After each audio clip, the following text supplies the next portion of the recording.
Okay, Coach, opening statement on this past week for the Lady Jacks. Yeah, went to Lake Charles, played McNeese. Again, just coming off of a loss, wanted to get back out there and share the ball and get back to playing our brand of basketball. Started off a little bit slower than I would have expected, but in the second quarter, got some key stops. 127-3 run, I believe it was, in the second quarter. Had a lot of people in double figures and shared the ball really well, and so felt really good leaving Lake Charles, heading into Thibodaux to play Nichols. And for the most part at Nichols, I felt like we played the right way on the offensive end. I just felt like we could not get the key stops when we needed them down the stretch, and then there were just some momentum plays. I felt like if some shots had fallen, we would have been able to turn the corner and put them away. But credit to Nichols, they kept fighting and gave themselves a chance to win and ultimately came away with it. But I'm proud of our group. I just want to continue to see us finish off possessions, which will allow us to finish off games and not give teams a chance to keep fighting. Again, I felt like if we were able to make a shot here or there or get a key stop here or there, we would have been able to shut the door. And, again, we weren't able to do that. But hopefully, with this week of practice that we have in front of us, we can continue to grow in those areas and get those in these games coming up.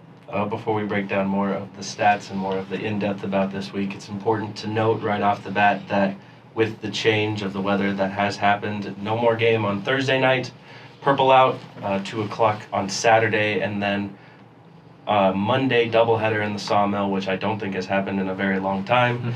Mm-hmm. Just talk about the change, how you guys are now going to approach it, or if it's anything different. Well, I mean, it is a little bit different because, again, we have these games, almost essentially back to back to back.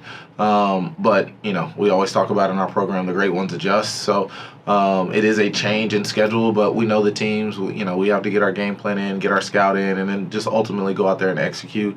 The only, bad thing about the postponement is, I felt like our team had 2 really good practices on Monday and Tuesday, and we were ready to get that bad taste out of our mouth from Saturday. But, we'll have to wait till Saturday to get back out there and play together. So, okay. Amanda? We talk about Saturday, you're going to be playing Northwestern State, and they've got 3 girls that average double digits every game. So I would say, how is your defense going to look to stop those 3 players specifically? Yeah, well, I mean, they are really good players. They've done a really good job in bolstering up their lineup and adding talent. I think we have to be dialed in, not only on just those 3 players, though, because, again, they're in double figures, but they have a lot of people right there on the fringes of that and that have scored in double figures in other games. So we just have to make sure that we're playing connected on the defensive end and that we're, like we said, are all on a string. When one person's moving, the other 4 are moving. As the ball's in the air, we're rotating. We're not waiting until the person catches it to start rotating. But defensively, we'll have to be dialed in, and defense doesn't end until you get the ball. So we got to make sure we go after the ball and rebound with 2 hands and be aggressive on that end. And then on the other side, you guys are 21st in the nation with 80.6 points per game, especially now coming back home and playing in the Sawmill.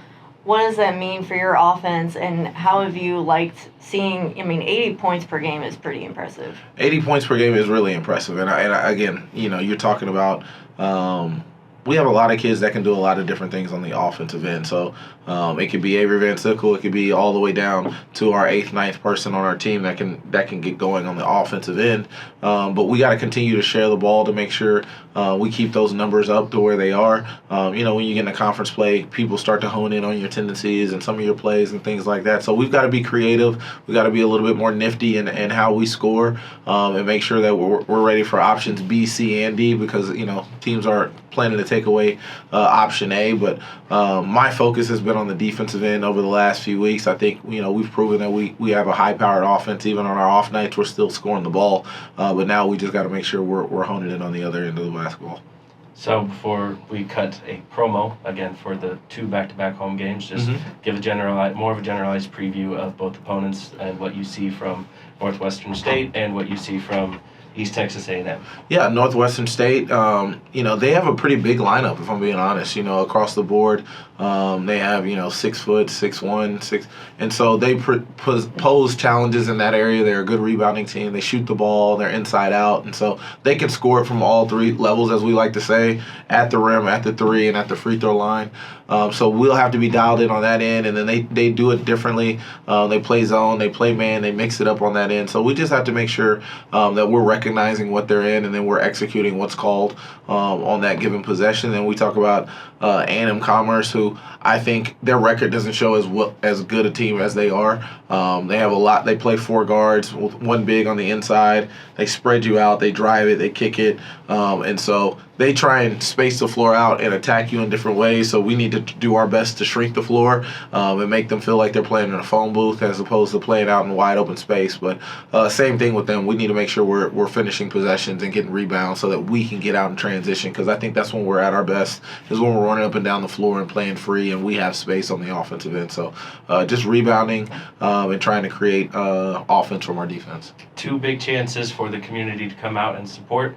I hope you picked up on this. If anybody does listen to these, you wear purple on Saturday when you come into the Sawmill at 2 o'clock, catch the Lady Jacks in action. And then, of course, coming to East Texas A&M University on Monday for 5 o'clock. Just talk about more of the community support and more opportunities for the people to come out. Yeah, no, anytime we get to play at home, I'm excited about it, especially with it being a doubleheader on Saturday and on Monday. Like, you get the opportunity to double up on your basketball over the next couple of days. So we're always excited to play in front of our friends and family and to get that community support. And like you said, I'm always saying wear your purple and come out and be loud, but this is a special opportunity to catch both the men's and women's programs this amount of times in such a short span. So we're happy to be back in the Sawmill. We got dinged up on the road, so we're ready to get get back to the friendly confines at home and eat some home cooking and win some games. So we're excited about it. Before I wrap it up, I noticed one question that I've always wanted to ask you, and this is a random moment. Okay. Earlier in the fall, I attended a volleyball practice, Mm-hmm. and for some reason, I saw you up in the stands watching Debbie Humphreys coach. Correct. And probably taking notes on principles. Can you just talk about more of that moment and why you were there? Because I've just wondered. Yeah, no, that's a great question. It's a really good question. I think in our business, we have all these clinics and symposiums and Final Fours and all these different things that are professional development for coaches and things like that. And for me personally, I'm like, why wouldn't I go down the road a little bit and go up to that office and talk to somebody that's done it at a high level at the institution that I work at? And so, she coaches volleyball. I coach women's basketball. So just being able to get the crossover from the sports and learn from a legend in her own right and see how she handles practice, handles her staff, deals with adversity in practice. I think that was really an eye-opening for me. Again, I'm in year 2 of being a head coach. I definitely do not have all the answers. I'm still building this plane as I'm flying it, as I like to say. But anytime you're able to go and learn from somebody like that, and she was kind enough to allow me to come into practice and be a fly on the wall and take my notes, and I feel like I learned a lot that day just watching her in her element, and her holding her team accountable, her holding her staff accountable, her picking the right time to have fun, but also the right time to hold and hold them accountable, the right time to be in that teaching space as well. So Debbie's one of the GOATs for sure. We're glad she's still here in Nacogdoches. She's a staple of SFA athletics, and I was just happy that she allowed me to have that opportunity. Well, thank you for handling that random question. Good. What's not random though, you play at 2 o'clock on Saturday, everybody wears purple, and then again Monday 5 o'clock, Lady Jacks back in action. You don't want to miss it. Coach, as always, thanks for the time. Appreciate you. Axe 'em Jacks.